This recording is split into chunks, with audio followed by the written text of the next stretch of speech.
Hi class, so now I'll be giving a brief discussion of the first topic. So this is your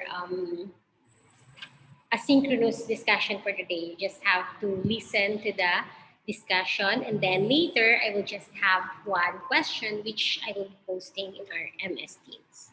So we will be discussing globalization in the contemporary world. So when we speak of the contemporary world, we are actually referring to the post-Cold War global economy, the politics and society. The present world that we have had been certainly affected by what had happened in the past. And what are the things that had created a lot of impact before are also some aspects that would still continue to persist in the present. So it's like saying what is the present now will become the past of the future. So society in general revolves in that concept of what's happening in the present will have the capacity to affect or to have certain consequences in the present and in the future. So the domino effect or the cause effect relationship. So now we will be dealing first with the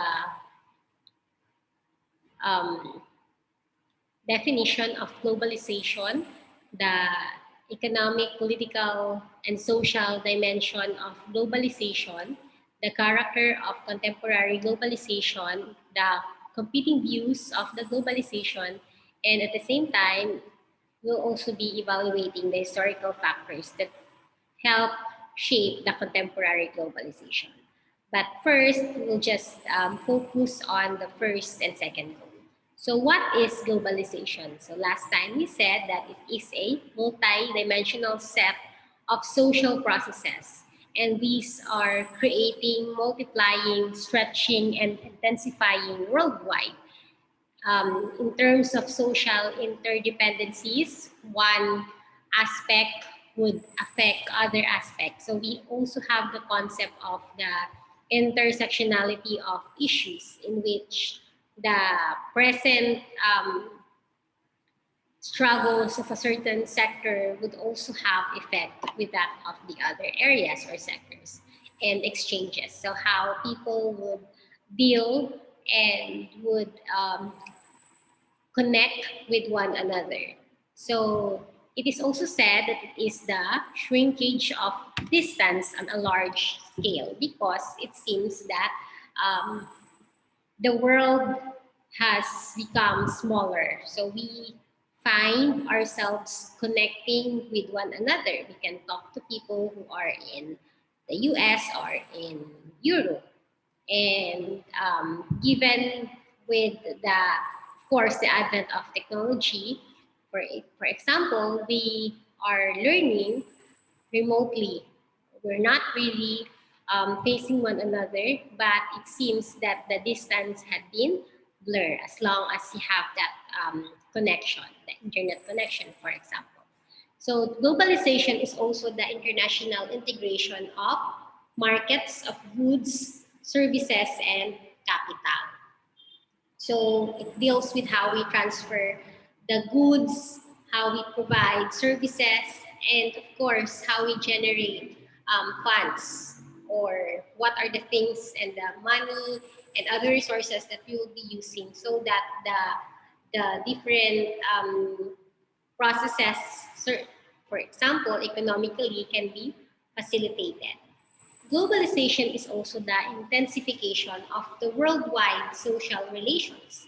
And these are linked with certain localities, distant localities, in such a way that social happenings are shaped by the events acquiring many miles away and vice versa. And this is not just the distance in terms of the geographical aspect, but this is also the distance in terms of what's are what's happening in a certain place, and how would that create situations in another area. So, for example, when people move away from their locality and transfer to another place, so it would have effect in the place where they left from, and it will also create later on effect to the place where people are usually moving to. So it could lead to congestion, or it can also um, create some opportunities like more job offerings, or the focus of the government would be shifted to that place. So the the effect of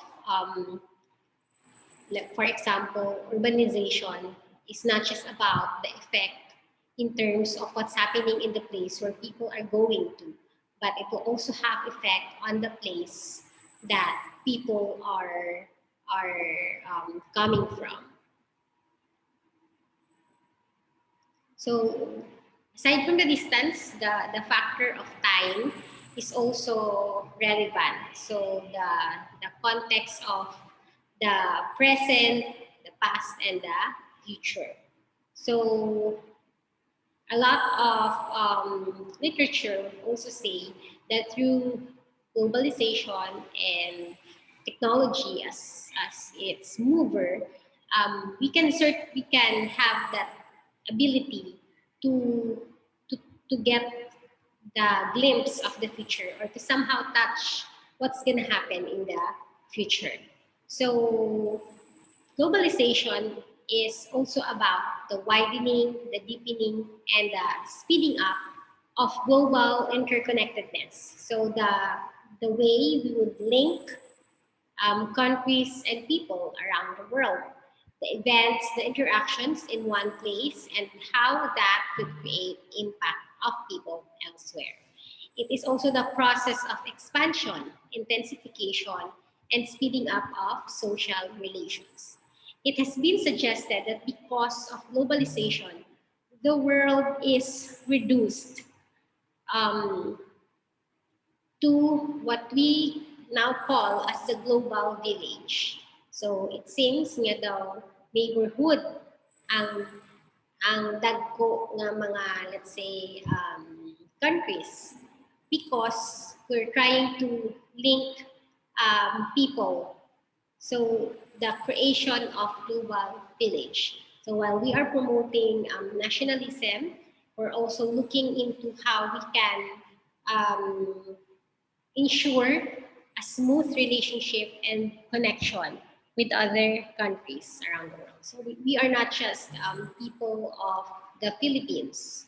We're also people from Southeast Asia, from Asia, and the world. So we are citizens of the global village. So the developments in the contemporary world create uh, the world has created what we are referring to as the shrinking, the coming together, the creation of, or how we would reduce the world into a community that we can actually understand. So prior to the advanced means of traveling, for example, people from the past had the concept of, or a lot of questions about how large the world really is, or where does it end, certain questions like that. So, but in reality, through globalization, the world has been reduced to a community. That global village is actually still the whole world, and it is considered as being closely connected by the modern telecommunications, and as being interdependent economically, socially, and politically. So these areas serves as our platform on how we can connect with one another.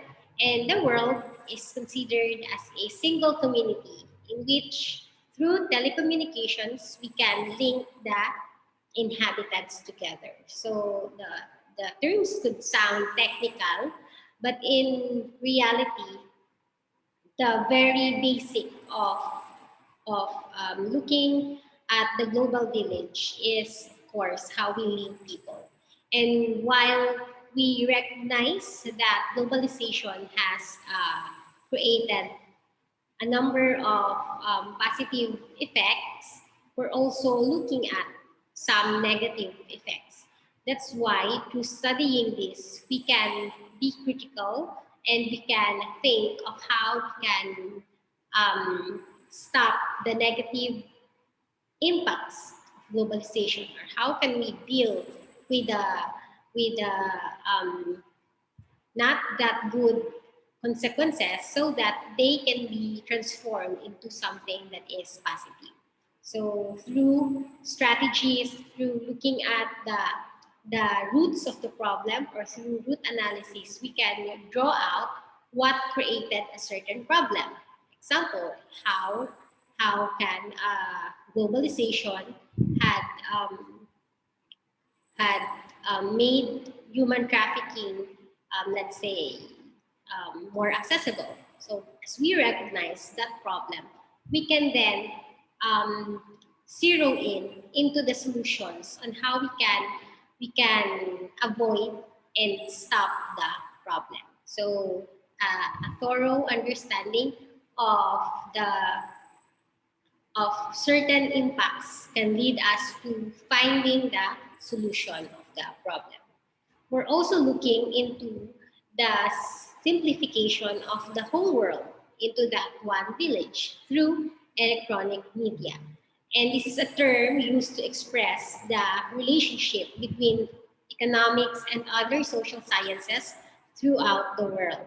So when we say that the world is shrinking, we mean that the developments in the contemporary world has created the imagery that the world is shrinking, and the technology, the advancements that bring people together like never before are actually what's making the world smaller and more accessible. So, for example, through social media, we can have a glimpse of what's happening in the other parts of the world. So, we are more familiar now than before of the realities that's that are happening in a certain country. So if you are to time travel, so prior to that, people, let's say, from the Philippines may not have the idea of what's happening in other parts of the world. Because of these technology advancements, electronic media, and other tools that we are now being provided, we can have better understanding of the realities. So distance was once a hindrance, but with the innovation and technology, communication becomes a lot easier, faster, and cheaper. And that advancement of communication in terms of impact is what we are presenting. We are looking into the effects of globalization, the advantages and disadvantages, and at the same time, we can also see the opportunities and the challenges. So that's the end of this presentation. We will continue next meeting with the three leading views on the analysis of globalization. And I'll be giving the instruction for your asynchronous activity via MS Teams. So thank you so much, class, for listening. And I hope you have somehow understood better the meaning of globalization and global village. Thank you.